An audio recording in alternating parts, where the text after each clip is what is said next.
नमस्कार दोस्तों, हमारे YouTube channel Pokhrel online classes में आप सभी दर्शकों का हार्दिक स्वागत है। दोस्तों, यदि आप पहली बार हमारे इस वीडियो सेशन को देख रहे हैं तो आप हमारे पिछले तीनों वीडियो सेशन को ज़रूर देखें, क्योंकि यदि आप हमारे तीनों वीडियो सेशन को नहीं देखेंगे आपको हो सकता है कि यह वीडियो सेशन थोड़ा बहुत समझ में ना आए। आप हमारे तीनों वीडियो सेशन को देखने के लिए डिस्क्रिप्शन बॉक्स में जाकर लिंक पर डायरेक्ट क्लिक कर सकते हैं, क्योंकि हमने इस तीनों वीडियो का लिंक डिस्क्रिप्शन बॉक्स में दिया है।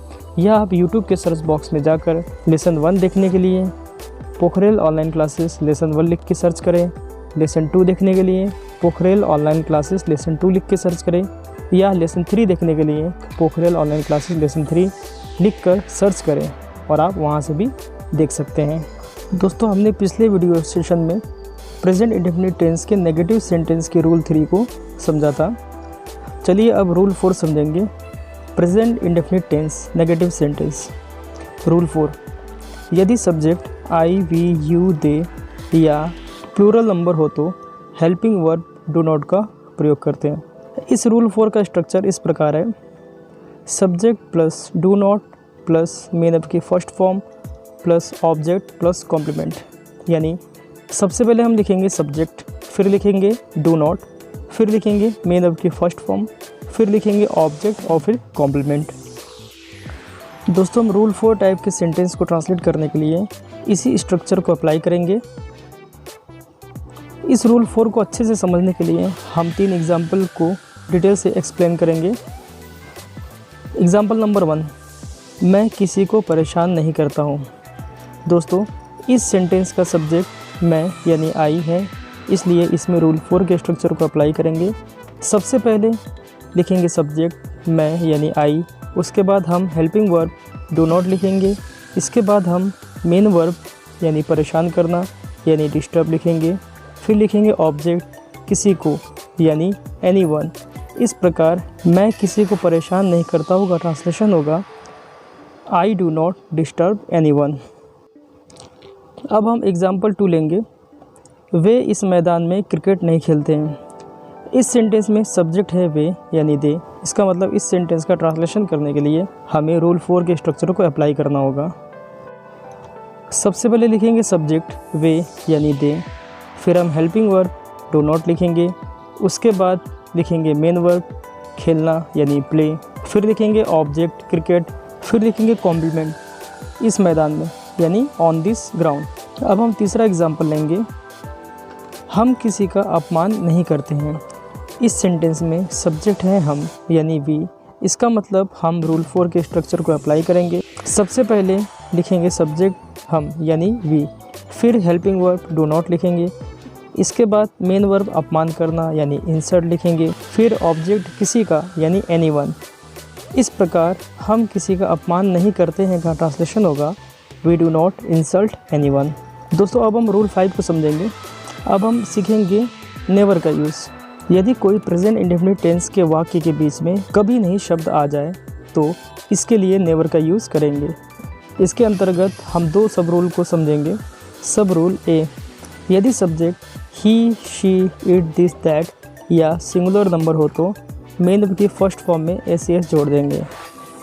इसका स्ट्रक्चर होगा subject plus never plus main verb की फर्स्ट फॉर्म प्लस एस या E S plus object plus complement. और सब रूल भी है, यदि subject I, we, you, they या प्लूरल नंबर हो तो मेन वर्ब की फर्स्ट फॉर्म में एस नहीं जोड़ेंगे।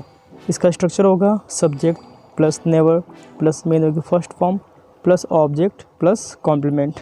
अब हम रूल 5 यानी नेवर के यूज़ को 3 एग्जाम्पल से डिटेल में एक्सप्लेन करेंगे। नंबर 1, मैं वहाँ कभी नहीं जाता हूँ। इस सेंटेंस में मैं सब्जेक्ट है यानी आई। इसका मतलब हम सब रूल बी के स्ट्रक्चर को अप्लाई करेंगे। सबसे पहले लिखेंगे सब्जेक्ट मैं यानी आई, उसके बाद लिखेंगे कभी नहीं यानी नेवर, फिर लिखेंगे मेन वर्ब जाना यानी गो, इसमें ऑब्जेक्ट नहीं है। अब लिखेंगे कॉम्प्लीमेंट यानी देयर। इस प्रकार मैं वहाँ कभी नहीं जाता हूँ का ट्रांसलेशन होगा आई नेवर गो देयर। अब हम दूसरा एग्जाम्पल लेंगे। वह मेरा कहना कभी नहीं मानता है। इस सेंटेंस में सब्जेक्ट है वह यानी ही। इसका मतलब हम सब रूल ए के स्ट्रक्चर को अप्लाई करेंगे।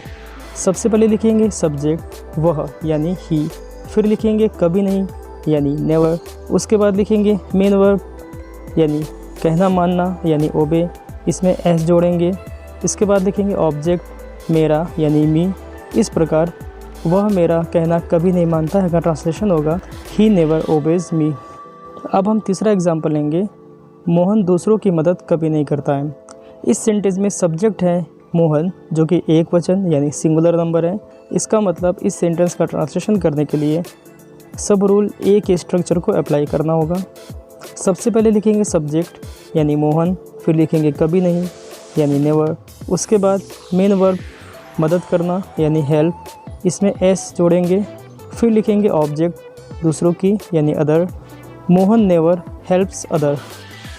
अब आपको 10 सेंटेंस दिए जाएंगे जिसे आपको लिख कर ट्रांसलेट करना है और हम अगले वीडियो में इस सेंटेंस के ट्रांसलेशन को एक्सप्लेन करेंगे और तब आप अपने ट्रांसलेशन को मैच कर सकेंगे। दोस्तों एक बात का ध्यान रहे, हम हर वीडियो सेशन में जो भी ट्रांसलेशन देते हैं उसे आपको घर पर ज़रूर प्रैक्टिस करना चाहिए, वरना आप हमेशा कंफ्यूज रहेंगे और कुछ सीख भी नहीं पाएंगे। अब आप स्क्रीन पर दिखाए गए 10 सेंटेंसेस को लिख लीजिए और इसे ट्रांसलेट करने की कोशिश करें।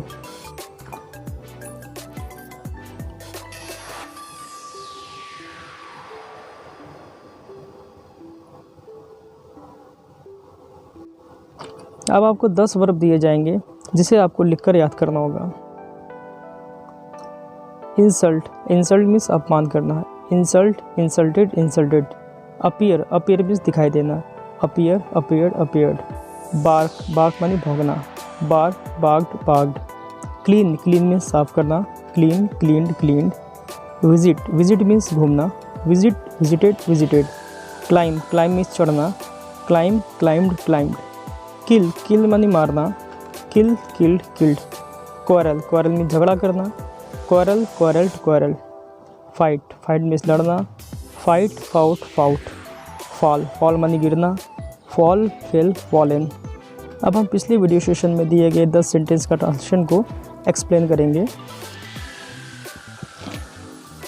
पहला है रमेश का भाई आजकल यहाँ नहीं आता है। इसमें सब्जेक्ट है रमेश का भाई यानी रमेश ब्रदर।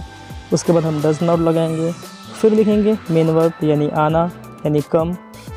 उसके बाद लिखेंगे कॉम्प्लीमेंट यानी यहाँ, इसका मतलब हियर। रमेश का भाई आजकल यहाँ नहीं आता है। Ramesh brother does not come here. मेरे पिताजी मुझे नहीं डांटते हैं। इसमें सब्जेक्ट है मेरे पिताजी यानी माय फादर। उसके बाद हम डज नॉट लगाएंगे, मेन वर्ब है डांटना इज कॉल्ड। उसके बाद मुझे यानी मी। मेरे पिताजी मुझे नहीं डांटते हैं की ट्रांसलेशन होगी my father does not scold me. वह अपने बड़े भाई का कहना नहीं मानता है। इसमें सब्जेक्ट है वह यानी ही, हेल्पिंग वर्ब लगाएंगे डज नॉट। उसके बाद लिखेंगे मेन वर्ब कहना मानना यानी ओबे। उसके बाद लिखेंगे ऑब्जेक्ट यानी अपने बड़े भाई हिज एल्डर ब्रदर। इस प्रकार वह अपने बड़े भाई का कहना नहीं मानता है का ट्रांसलेशन होगा he does not obey his Elder brother. वह अपना काम स्वयं नहीं करता है। इस सेंटेंस में सब्जेक्ट है वह यानी ही, उसके बाद डज नॉट लगाएंगे, फिर लिखेंगे मेन वर्ब करना यानी डू।